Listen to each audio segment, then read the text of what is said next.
Buenas tardes, bienvenidos a Docencia Creativa, un espacio para la innovación y el cambio educativo. Siguiendo con la línea de videos sobre teoría sociocultural y educación, el día de hoy se presenta el tema aprendizaje y desarrollo hacia una didáctica cultural inclusiva como principio de la enseñanza.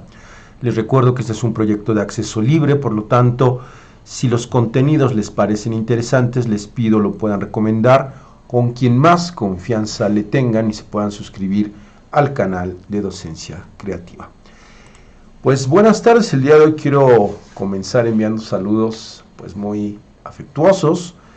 a mis alumnos de la Facultad de Psicología de la UNAM, a Vivian, Itzel, Perla, Marcos, Lisette, Luz, Lídice, Alejandra, Emilio, Hugo, Jennifer, Isela, Fernanda, Sabina, Ricardo, Cristian, Danae, Fernanda, Jocelyn, Corina, Yamel, Diego, Manuel y Cintia. Un saludo desde las tierras del oriente del Estado de México. Siempre es muy placentero trabajar con ustedes. El último seminario por Skype me metieron en verdaderos aprietos con tantas preguntas, pero bueno, eso se espera de una dinámica intensa en el aprendizaje. Pues habiendo saludado y teniendo a nuestras espaldas al público conocedor de esta tarde, a la digitocalavera Huichol, tenemos aquí también a unas imágenes también de un jaguar chimpaneco y otra calavera, una artesanía muy bonita de la zona de estos lares. Pues bueno, vamos a comenzar. Como les decía, el itinerario del día de hoy va a ser abordar proponer una ruta para comprender el concepto de desarrollo desde la teoría sociocultural. En modo alguno es una prescripción, es solamente una invitación, una apertura al diálogo y al debate, dado que este concepto es muy complejo, no es fácil una definición definitiva. ¿Y por qué desear una definición definitiva? Eso también es cierto, siempre estamos en una constante construcción teórica. Bueno, la mayor parte de la exposición se va a centrar en este concepto de desarrollo y su relación con el aprendizaje, y luego allanaremos el camino para hablar de la didáctica cultural inclusiva con una propuesta para los profesionales de la educación y un ejercicio de reflexión que el día de hoy me animé a hacer en torno al análisis de cómo la pandemia está influyendo nuestro desarrollo y cómo lo podemos entender desde una visión sistémica, sociocultural, y que puede tener una salida hacia las orientaciones didácticas que le podamos hacer sobre el trabajo y la intervención educativa que estamos ya terminando en este semestre en algunas instituciones y que estaremos por comenzar allá por agosto, como se nos ha indicado desde el gobierno federal y los distintos gobiernos estatales. Por cierto, ¿cómo les va de pandemia en esta tarde? Yo ya perdí los días de la cuarentena, ya no sé en qué día estamos, pero pues bueno, sumidos o inmersos más bien en esta normalidad que se va reconfigurando, pues el día de hoy abordaremos estas temáticas. Vamos a regresar a la presentación. El primer aspecto que me gustaría abordar es que generalmente cuando se habla de desarrollo se alude a una concepción lineal en la que el ser humano va pasando por una serie de estadías, inclusive se habla de edades, se habla de edades como si el proceso de desarrollo fuera un proceso lineal. En este sentido hay una crítica, hay una diferencia sustantiva esencial desde la teoría sociocultural, dado que, como lo vamos a ver retomando a diversos autores como Engenstrom, Barbara Rogoff,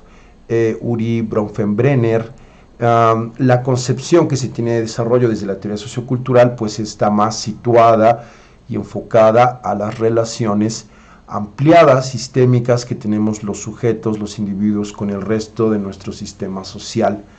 En esa idea pues hay un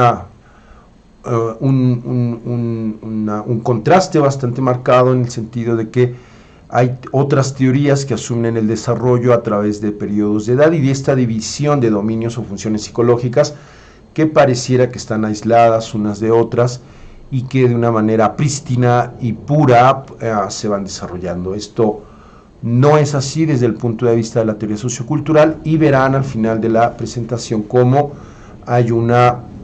salida bastante interesante hacia implementaciones didácticas que podemos tener desde esta idea de que el profesor es un acompañante, un guía que se va construyendo un andamiaje alrededor del aprendiz, y que este andamiaje está situado de acuerdo a los diferentes sistemas, grupos, colectivos, culturas, herramientas y artefactos que le dotan de sentido histórico al presente, pero que también nos van proyectando de manera importante hacia el futuro. Bueno, habiendo hecho esta acotación, entremos de lleno a la teoría sociocultural, en esta idea de que, esta propuesta de que el desarrollo psicológico es una unidad compleja que se va dando de manera dialéctica con la cultura y la historia, dado que no existen leyes psicológicas puras. Esto puede ser muy disonante en el ámbito de la psicología, pero bueno, vuelvo a subrayar y a retomar lo importante y lo sano que es la divergencia, la diversidad de ideas, y siempre esta acción tolerante, democrática e inclusiva para podernos escuchar unos con otros, unas con otras, dado que también vivimos cambios realmente muy importantes y que veníamos de cambios también importantes sobre la cuestión de la inclusión de género, el movimiento feminista. Recordemos que antes de la pandemia se estaba viviendo este movimiento de un día sin mujeres, y bueno, después llegó como una avalancha, un tsunami, la situación de la pandemia, que también nos metió en una dinámica de reconfiguración, de deconstrucción, y es ahí donde pretendo ahondar al final de esta presentación. Bueno, retomando el hilo de los argumentos que hoy les presento, el concepto de desarrollo desde la teoría sociocultural implica que el desarrollo no concluye en ningún momento, sino más bien hasta el momento de la muerte. Y esto, aunque suena muy metafórico, es muy cierto. No se considera desde la teoría sociocultural este enfoque de la teoría sociocultural que haya periodos clave o fundamentales en el desarrollo psicológico de las personas, en el desarrollo que también se va motivando y activando desde el contexto de educación formal, dado que son el tipo de interacciones y el itinerario que vamos recorriendo, este itinerario vital, esta ruta vital, donde vamos asimilando la experiencia humana, la vamos interiorizando en este proceso intrapsicológico, y que pues no está determinado por un periodo de edad exclusivamente hablando, ¿no? Dado que entendiendo el desarrollo como una unidad compleja que se va desarrollando de acuerdo al camino accidentado de la vida en sí misma, pues no hay pérdidas ni ganancias, sino momentos en los que se va activando el aprendizaje de una manera pues bastante potente, y que nos tendría que ayudar a situarnos y a resolver las necesidades de aprendizaje que van apareciendo a lo largo de nuestro desarrollo, de nuestro devenir. De hecho, aquí está en la diapositiva este concepto de devenir. El desarrollo es un devenir, no tiene un fin, no hay un objetivo preestablecido, porque las variables, las condiciones que se nos van presentando en nuestro día a día, pues son francamente complejas, no se pueden establecer como en una lógica de causa y efecto, A genera B, etcétera, etcétera, como se da en otro tipo de paradigmas psicológicos. Bien, vamos a continuar entonces con la siguiente diapositiva, que ya alude a algunos de los autores pues más sobresalientes, destacados de la teoría sociocultural contemporánea, dado que también habría que aclarar que la teoría sociocultural, como un proceso intelectual generado por los seres humanos, por hombres y mujeres, pues va desarrollándose, se van ampliando las perspectivas, y en este caso uno de los autores más prominentes es Georg Engelstrom, que plantea que el desarrollo no es solo el logro de un dominio de algo, sino también el rechazo parcialmente destructivo de lo viejo. Y esto viene muy a cuenta con lo que estamos viviendo en la pandemia, dado que dado que es pues un poco más claro que la manera en cómo estábamos viviendo desde, por así decirlo, en enero, febrero todavía, cuando no se daba esto en nuestro país, tiene que, o nos ayuda a ejemplificar cómo parte del desarrollo también es desaprender, no quedarnos atascados o fijados bajo paradigmas, enfoques o prácticas que ya no tienen sentido en esta transformación permanente. Y hay una pregunta que a mí me gustaría hacerles para poder reflexionar, es que, a ver, si asumiéramos que el desarrollo psicológico es lineal, llega la pandemia y los niños y los jóvenes ya no van a la escuela. Entonces esto significaría, desde una perspectiva tradicional de desarrollo, que el desarrollo de estos jóvenes y niños se ve truncado y por lo tanto tendrían algún tipo de déficit. Y esto de ninguna manera puede ser asumido así, dado que siempre estamos sumidos en una especie como de perspectiva y camino caótico y complejo, donde no podemos encontrar variables o constantes que puedan asegurar que en algún momento de nuestra edad vamos a llegar a tal nivel de desarrollo psicológico y que esto es garantía de una buena vida, por así decirlo. Creo que el ejemplo que estamos viviendo con la pandemia es que a raíz de la ruptura de un estilo cotidiano de vida se tiene que reconfigurar otro, pero esto en modo alguno puede ser visto como una crisis o un momento definitivamente negativo, sino que más bien ponemos en marcha o activamos nuevas relaciones, nuevas interacciones, y vamos deconstruyendo eso que éramos en enero o en febrero hacia un enfoque diferente, una forma diferente. Y esto creo que ejemplifica de una manera bastante interesante que el desarrollo no puede ser visto desde esa perspectiva lineal o unidireccional, como de estar subiendo estadios en periodos de edad, donde se deben de cumplir ciertas condiciones en la maduración biológica y en la maduración cognitiva que se tienen en otras perspectivas y tradiciones psicológicas. Bien, pues Engelstrom abona en ese sentido que nunca hay solo transformación individual, sino es una transformación acompañada del resto de la colectividad humana, y que el desarrollo no consiste solo en el movimiento vertical, como lo mencionaba hace un momento, sino a través, que no es un movimiento vertical a través de niveles de logro, sino también un desplazamiento horizontal a través de fronteras. Esto va a ser retomado por otros autores, como el aprendizaje entre fronteras, el aprendizaje que va de la periferia hacia el centro, y que alude al aprendizaje que potencia el desarrollo psicológico. Esta definición es muy potente porque en realidad las condiciones que tenemos para aprender en el presente son las que van a influir sobre nuestro desarrollo psicológico hacia el futuro. Y es ahí donde entra el valor tan importante de la educación formal, dado que en teoría, idealmente, vamos a la escuela para desarrollarnos, para adquirir una forma humana más compleja, más acabada, y que, acompañada de la influencia de profesores y de todo el entorno enriquecido de aprendizaje que se puede disponer, pues influye sobre nosotros y nos catapulta hacia un futuro y a un desarrollo psicológico pues más fortalecido, más potente. Pero volvería al ejemplo que les pongo hace rato. Si aludiéramos al hecho de que el desarrollo es lineal, pues entonces tendríamos francas resultados de que estamos viviendo un trauma del cual no nos vamos a recuperar debido a la pandemia. Pero en este sentido, y como lo explican estos diferentes autores como Engelstrom, no es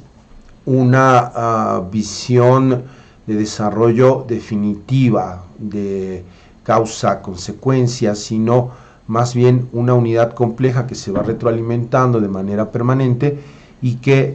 nos ayuda a irnos desplazando de maneras innovadoras en los mundos o los diferentes mundos de vida, ¿no? Retomando a Engelstrom, el autor nos invita a pensar que una aproximación sociocultural implicará que las personas y los ambientes socioculturales no tienen existencia independiente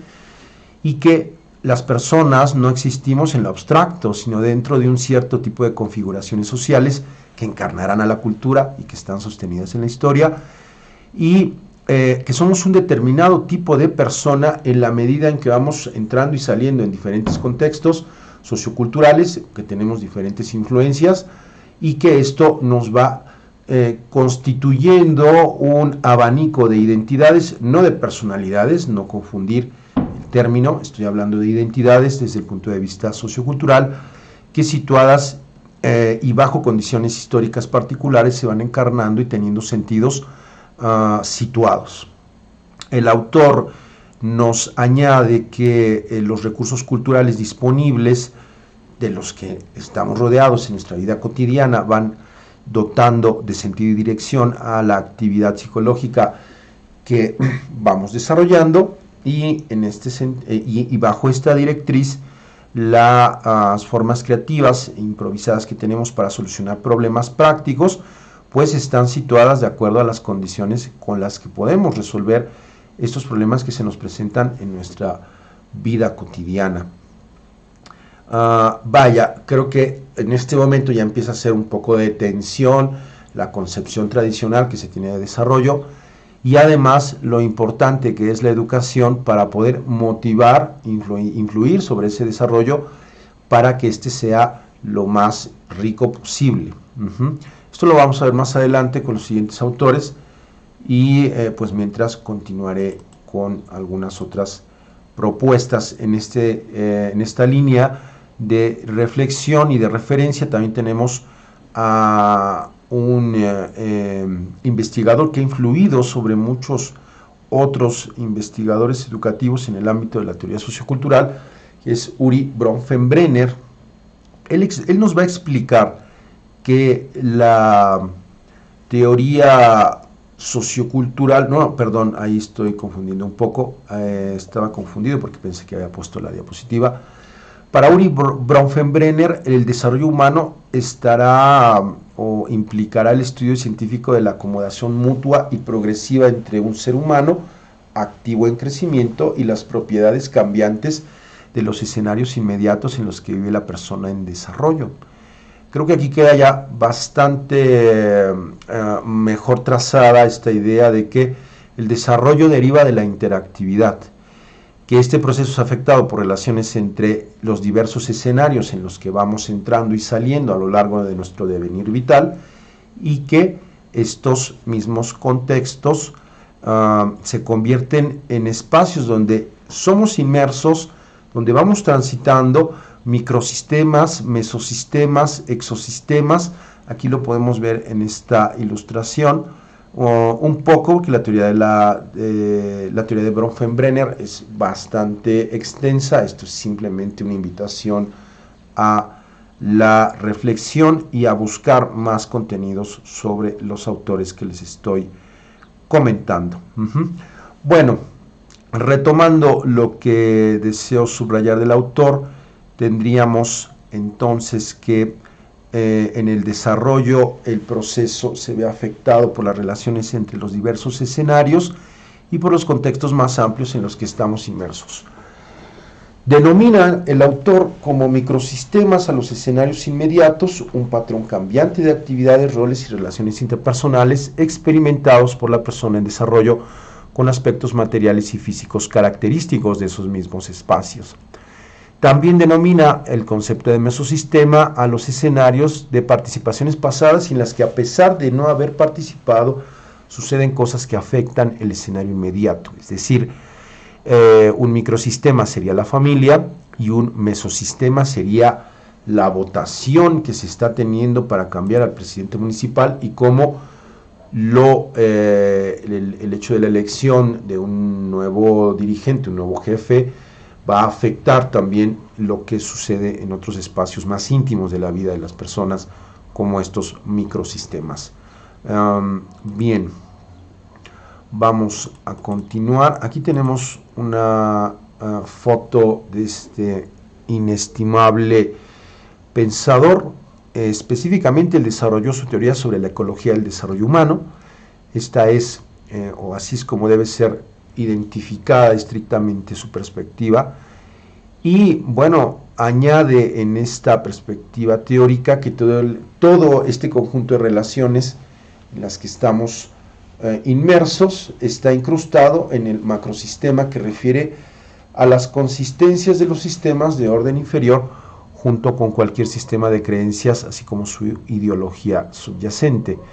Estas actividades en las que se puede involucrar una persona en un contexto particular se convertirán en indicadores del grado de la naturaleza del desarrollo psicológico. Y esto es bien interesante porque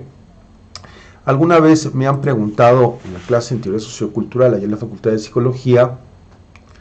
¿cómo se puede medir la inteligencia? Primero, la inteligencia desde la perspectiva sociocultural no se podría medir, pero si tuviéramos una aproximación sería lo que acabamos de repasar sobre Uri Bronfenbrenner, en la idea de que el tipo de conexiones, la cantidad de conexiones y la intensidad de las emociones y del desarrollo psicológico estará situado por lo enriquecido que nuestra matriz de conexión con lo social puede verse, puede conectarse. Vamos a la diapositiva un poquito más para volver a repasar el concepto, ¿no? La propuesta de que las actividades en las que se puede involucrar a una persona en un contexto particular se convierten en indicadores del grado de la naturaleza del desarrollo psicológico. Esto es decir que es preferible ir a la escuela a no ir, aunque a veces las malas escuelas influyen de manera negativa, pero en un plano ideal estaríamos pensando que asistir a la escuela, asistir con los grupos de recreación, grupos culturales, artísticos, tener una vida social intensa que me está proveyendo constantemente de aprendizajes significativos, pues es una garantía o un indicador, una invitación a comprender que mi desarrollo psicológico se está potenciando. Bueno, vuelvo a repetirles que esto es simplemente una invitación, en modo alguno se trata de terminar, de repasar cada uno de los planteamientos de los diferentes autores que retomé para esta presentación, es simplemente presentarlos, que sea un motivo para poder conocerlos más a profundidad, dado que la playa de personalidades y de investigadores en la teoría sociocultural es muy vasta. En este caso tenemos a la doctora Bárbara Rogoff, que también tiene su perspectiva al respecto del desarrollo humano, y ella lo va a situar en la idea de la participación de las prácticas socioculturales en las que estamos embebidos en este ecosistema sociocultural en el que participamos en nuestra vida cotidiana. Bárbara Rogoff nos propone que el desarrollo puede concebirse como una transición de tipo cualitativo que permite abordar de modo más eficaz los problemas de la vida cotidiana, basándose en los recursos y las restricciones ofrecidas por otras personas y por las prácticas culturales para definir y resolver dichos problemas. Desde su perspectiva, el cambio de tipo cualitativo se define con respecto al abordaje de los problemas de la vida cotidiana, es decir, cómo resolvemos un problema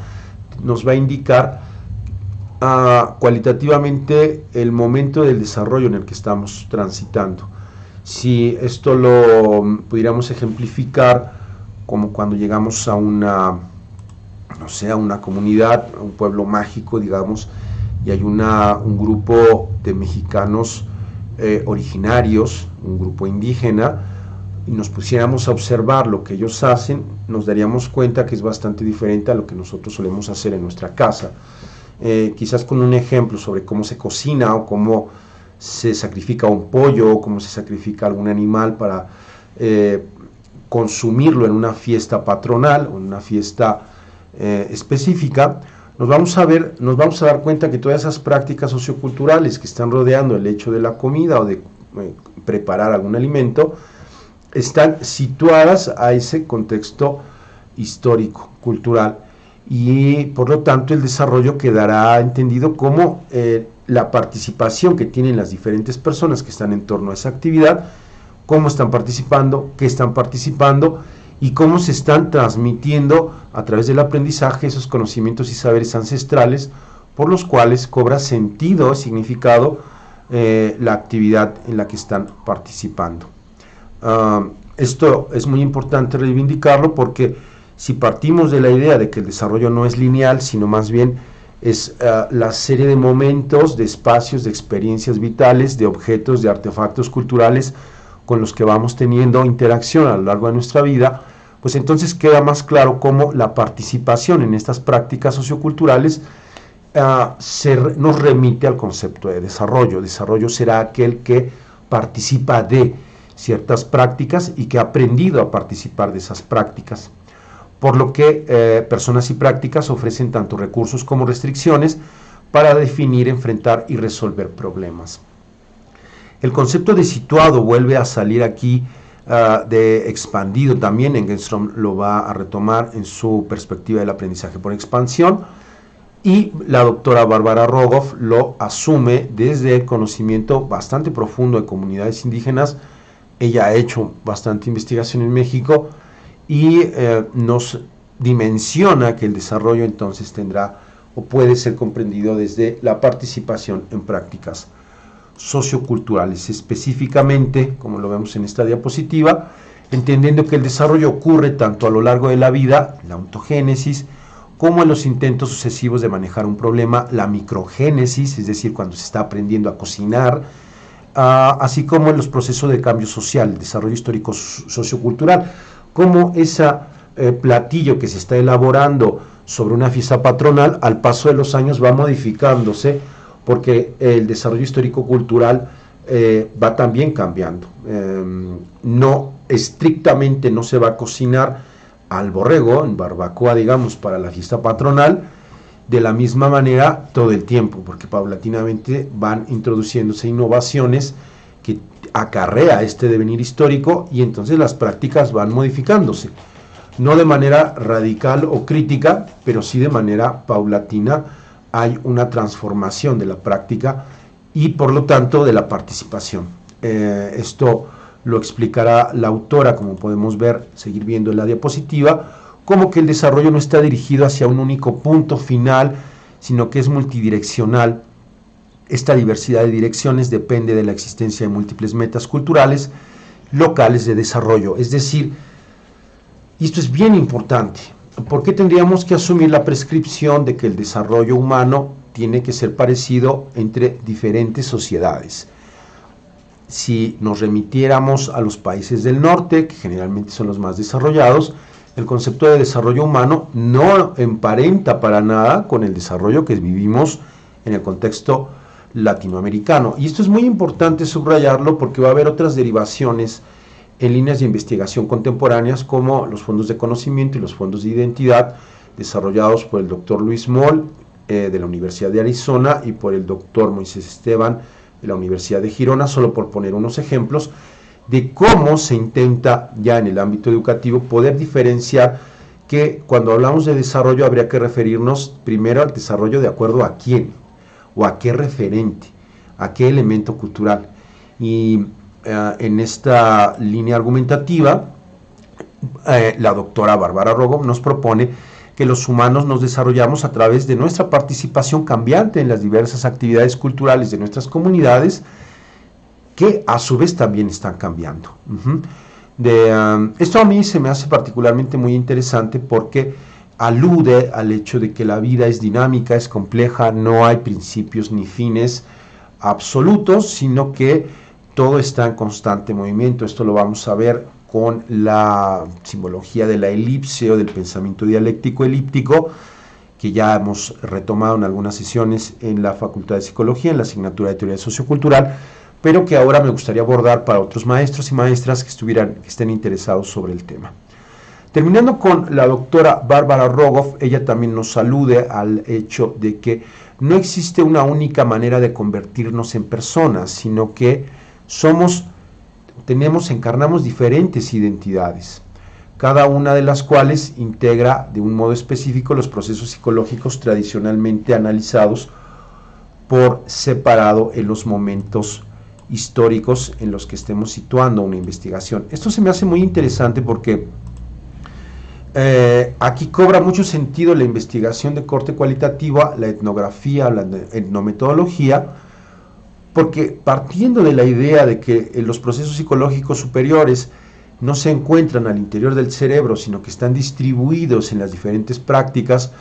que realizamos a lo largo de nuestra vida, prácticas y los colectivos, los grupos con los que realizamos esas prácticas, queda también claro, ejemplificado, que el desarrollo va a ser diferenciado de acuerdo a esas posibilidades en las cuales somos recepcionados en el espacio vital que nos toca vivir,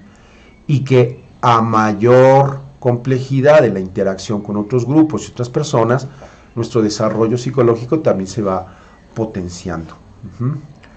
Ok, bien, pasemos a la siguiente diapositiva. Hoy me hice el objetivo de hacer un video corto, más sustantivo, porque a veces menos es más. A veces no, creo que la mayoría de las veces menos es más. Y espero poder presentarles aquí varios motivos para seguir estudiando, incorporándose al reconocimiento de estos autores y de otros tantos que abordan el concepto de desarrollo desde la teoría sociocultural. Pues bueno, toca el momento de dos autores que también son muy conocidos en el ámbito de la teoría sociocultural, que son Leib y Wenger. Ellos también han desarrollado una perspectiva bastante interesante sobre esta idea del aprendizaje situado y de la participación periférica legítima. Proponen el aprendizaje como parte integral de la participación de los sujetos en las prácticas de cierta comunidad. Y aquí me gustaría detenerme brevemente para poder apuntalar lo siguiente. En la teoría sociocultural, primero se da el aprendizaje, que derivará posteriormente en el desarrollo. El lugar de desarrollo al que podemos llegar dependerá del tipo de proceso de aprendizaje que podemos activar, de acuerdo a los artefactos, a las interacciones que tenemos con los expertos, al ecosistema cultural que nos recibe. Y esto es bien importante porque justamente la teoría sociocultural, mencionaba al principio, no tiene estadios de edad, no tiene momentos prefijados para decir aquí ya se puede hacer tal cosa, porque depende de la influencia que tenemos del entorno para lograr ese desarrollo. Bien, por lo tanto aprendemos y luego nos desarrollamos. Para Leib y Wenger recupero lo siguiente: el aprendizaje siempre acompaña a la participación. Esto también tiene un parecido muy grande con la doctora Bárbara Rogoff y también Uri Bronfenbrenner y el mismo Engelstrom, dado que es lo que hacemos, la vía o la ruta para poder llegar a establecer este proceso entre lo interpsicológico y lo intrapsicológico. Es a través de lo que hacemos, no es un posicionamiento idealista, sino más bien de carácter de intervención sobre la realidad.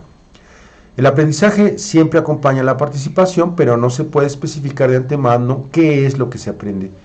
Esto dependerá de las maneras específicas como la persona participa en las prácticas de la comunidad, una vez aceptada como participante legítima.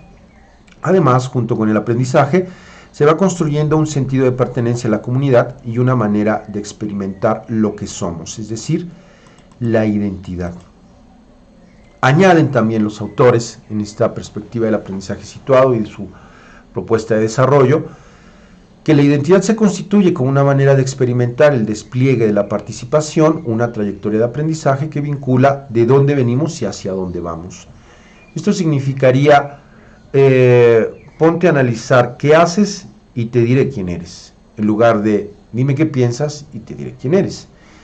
Es como darle la vuelta a la tortilla en muchos sentidos, porque no es un posicionamiento de carácter lineal, como lo decía al principio, sino más bien complejo, y donde aquello que hacemos y con quién hacemos va a influir sobre nuestro desarrollo psicológico. Eso es estratégicamente definitivo en la perspectiva sociocultural. Las comunidades de práctica entonces serán lugares en los que nuestros esfuerzos se ven como algo que vale la pena y nuestra participación se reconoce como una manera de ser competente. Pero también son lugares de tensiones, y esto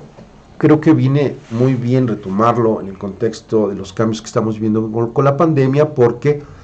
alude a que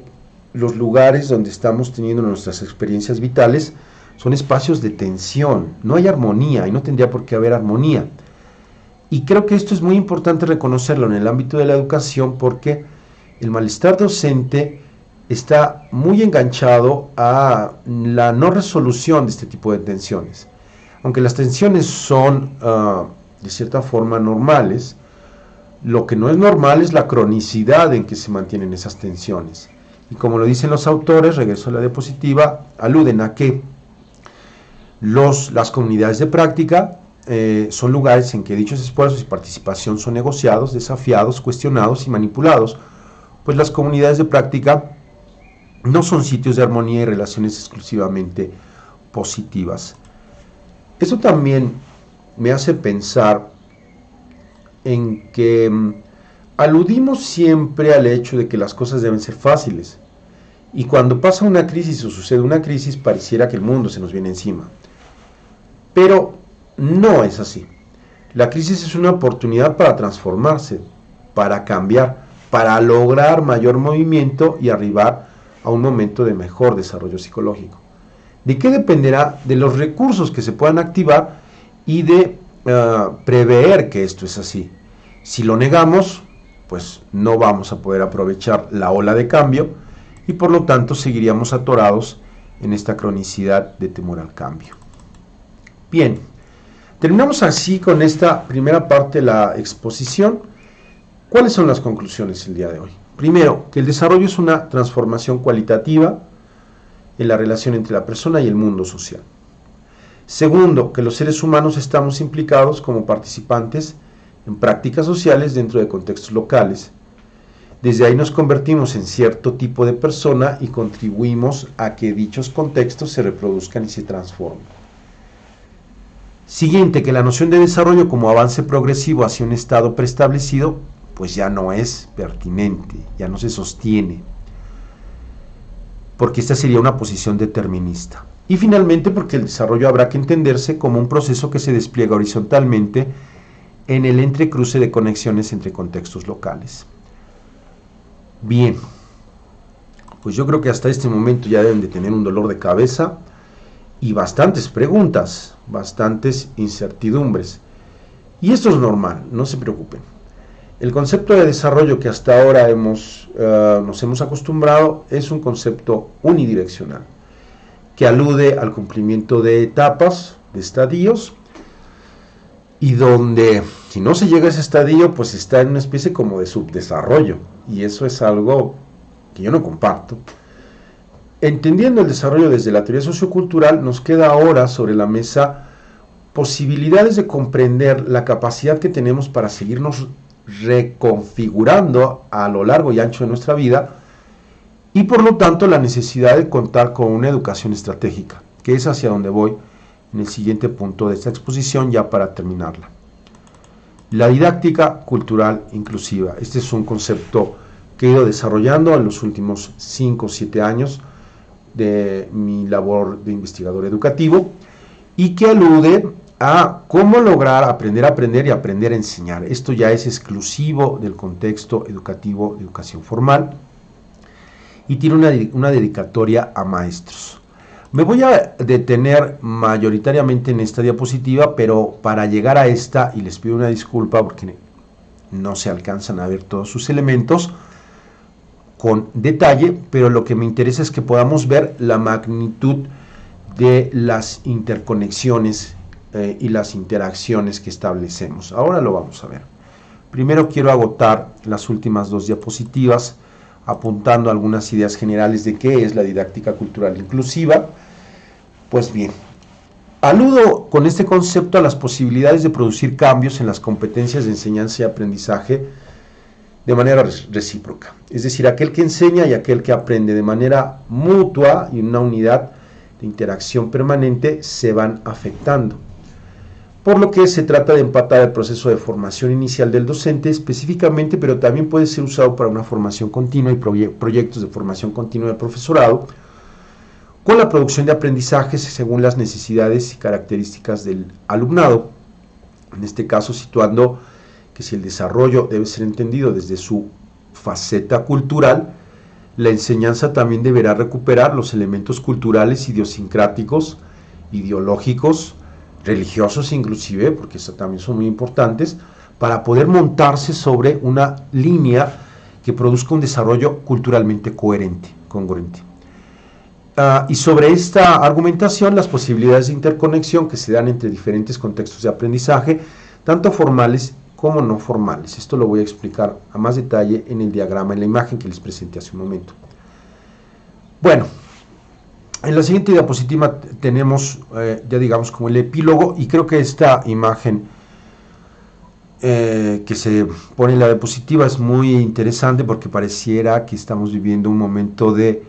aislamiento con lo de la cuarentena y la pandemia, y ahora voy a explicar que en realidad desde esta perspectiva se trata de una reconfiguración que hay que aprovechar para poder desarrollarnos mejor. La didáctica cultural inclusiva alude a que el conocimiento válido, así como que los aprendizajes más importantes para la vida, no son inherentes solo a la educación formal, sino a la totalidad de las dimensiones culturales por las que transitamos. Eso tiene que ver mucho y tiene una influencia muy fuerte en lo que acabamos de ver de los diversos autores que les compartí hace un momento, puesto que la realidad se construye a partir de procesos dialógicos inter e intrapsicológicos que aluden a la matriz clásica de la teoría sociocultural y que median el sentido de la realidad de cada uno de nosotros. Por lo tanto, el aprendizaje es un proceso de interacción recíproca, resultado de las actividades establecidas entre un experto y un aprendiz, por lo que las competencias de enseñanza y aprendizaje serán importantísimas. Bien, voy a terminar la presentación del día de hoy con este esquema. Vamos a imaginar que nosotros estamos aquí en el centro, este es el profesor, este es el alumno, y en el centro del triángulo están todos aquellos contenidos y mediadores que se establecen en un contexto de educación formal. Pues bueno, entendiendo el desarrollo desde esta propuesta que les acabo de presentar esta tarde, el desarrollo quedaría entendido como el tipo de interacción que está teniendo el experto con el aprendiz con otros aprendices, y cómo esto que sucede en la escuela nos va acompañando a lo largo y ancho de nuestra vida. Esta línea estaría simbolizando nuestra trayectoria personal de aprendizaje, que retomo de Brigitte Barron, es una investigadora también muy importante, y que retomo también para poder ilustrar en este diagrama lo siguiente. Este círculo azul estaría representando el momento histórico que nos toca vivir, le podríamos poner pandemia. Y este círculo azul está configurado por una serie de circunstancias que no esperábamos, que fueron extrañas. Si partimos de la idea de que el desarrollo es lineal, entonces las condiciones que vivimos derivadas de la pandemia estarían afectando nuestro desarrollo psicológico. Pero como partimos del hecho de que nos desarrollamos de manera elíptica, compleja, siempre interrelacionándonos con diferentes sistemas, personas, aquí queda ilustrado que esta franja verde estaría representando al contexto familiar, la franja naranja estaría representando el contexto comunitario de la región, la franja azul estaría representando a otros tipos de contextos, como lo está explicando Uri Bronfenbrenner en su idea de mesosistema, microsistema, exosistema. Pues bien, lo que aquí me interesa destacar y con lo que quiero cerrar es que el desarrollo sería esta línea que sube, que baja, que entra, que sale entre los diferentes contextos y mundos de vida en los que vamos a transitar a lo largo y ancho de nuestra vida hasta el último día de nuestra existencia en este mundo, y que en los momentos en que se tocan diferentes momentos de experiencia, es decir, aquello que se lleva en la escuela se comparte en la familia, pero aquello que se hace en la familia también cobra sentido con el ámbito laboral, pero también estamos entrando quizás en un viaje a conocer otro país y ahí tenemos otro tipo de interacciones. Bueno, esto es lo que va generando en realidad el desarrollo. Estos momentos en los que estamos entrando y saliendo entre los diferentes sistemas y mundos de vida, y que compartimos no importando el tiempo, no importando la edad, porque esto es azaroso. Esta sería la trayectoria de vida que cada una de nosotros, de nosotras, va teniendo pues por las personas que va conociendo, los contextos en los que vamos participando, las actividades que aprendemos a resolver, la participación que tenemos en comunidades de práctica, que no son siempre las mismas, con la experiencia que vamos acumulando, con el nivel de experticia que vamos desarrollando. No solamente me refiero a nivel profesional, sino a nivel de vida para resolver cualquier tipo de problema. La cosmovisión cultural que tenemos y que también se va reconfigurando, y que todo esto contextualizado en un mundo o en una dinámica de vida que es incesante, activa, que sube, que baja, pues va ayudándonos a comprender cómo el desarrollo entendido como este proceso elíptico, dialéctico, en el que no hay principio ni fin, sino que hay una permanente, constante interacción con diferentes experiencias de vida, pues nos va proyectando el desarrollo a lo largo y ancho de nuestra vida. Finalmente termino la explicación el día de hoy con la importancia que tiene la escuela. La escuela nos debiera preparar desde el centro mismo de la escuela, a desarrollar una serie de competencias genéricas para aprender a aprender. Cada día es más claro que ya no es posible seguir memorizando o acumulando información, que esos modelos transmisivos de enseñanza-aprendizaje, más que caducos, ya están generando además iatrogenias, problemas, efectos negativos. El mundo está cambiando constantemente, nuestra experiencia vital está cambiando. La base para desarrollarnos es el aprendizaje. Por lo tanto, aprender a aprender tendría que ser una competencia genérica que se active desde la educación básica, que se afine durante la educación superior, y que esto nos vaya proyectando con éxito en el logro de una vida pues bonita, una vida feliz, una vida satisfactoria, porque en la medida en que tengo recursos para aprender a aprender, voy resolviendo los problemas que se me presentan en mi vida cotidiana. Voy logrando un sentido de pertenencia, voy desarrollando diferentes identidades. Estas identidades las voy también impulsando y expresando de una manera emocionalmente equilibrada, y las relaciones que tengo con todos aquellos que me están rodeando me nutren para poder seguir desarrollándome. Cierro el día de hoy esta explicación, esto que me gusta siempre compartir con ustedes, en la siguiente frase. El desarrollo no puede ser visto como un proceso individual. El desarrollo es un proceso colectivo. Si tomamos esta idea, vamos a entender que para salir de la pandemia tendremos que activar nuestro desarrollo colectivo. Que cada día, mientras seguimos pensando de manera individual, no nos vamos a poder acercar a la respuesta y a la solución del problema que nos atañe el día de hoy y que tantas reconfiguraciones está generando en nosotros. Pues bueno, espero que esta explicación haya sido interesante. Hay muchas cosas que se quedaron en el tintero y que habría que retomar y volver a reflexionar, pero bueno, el tiempo es un tirano. Nos vemos para el siguiente video. Que estén muy bien, cuídense mucho. Hasta luego.